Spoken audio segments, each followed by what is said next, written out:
Let me tell you what just happened in Washington this week, because it's got everyone in politics talking.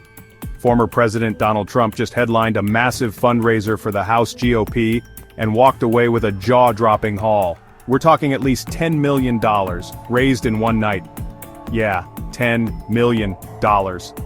This all went down at an event for the National Republican Congressional Committee, basically the war chest behind House Republicans, and it couldn't come at a more critical time.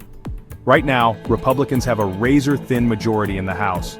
220 seats to the Democrats' 215. That's just 5 seats away from flipping the entire chamber, so every dollar matters. NRCC Chair Representative Richard Hudson straight up said it. They're feeling the pressure. Democrats have been outraising the GOP lately, and that's got Republicans scrambling to keep up. Enter Trump.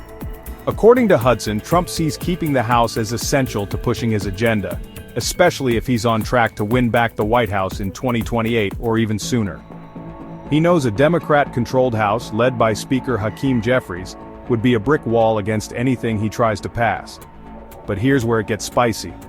The Democratic Congressional Campaign Committee, the DCCC, just dropped their own bombshell.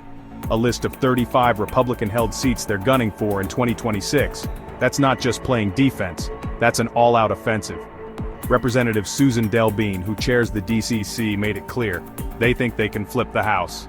And they're not being subtle about it. They're already raising money for nominees in those districts, calling out Republicans on issues like healthcare, economic policy, and support for veterans.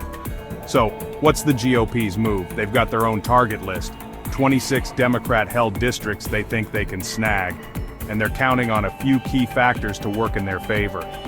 First, there are a bunch of Democrats representing districts that Trump actually won in 2020. That makes them vulnerable. Second, a surprising number of House Democrats are eyeing bigger jobs in statewide races.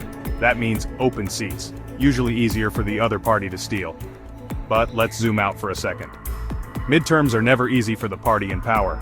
Historically, they lose seats.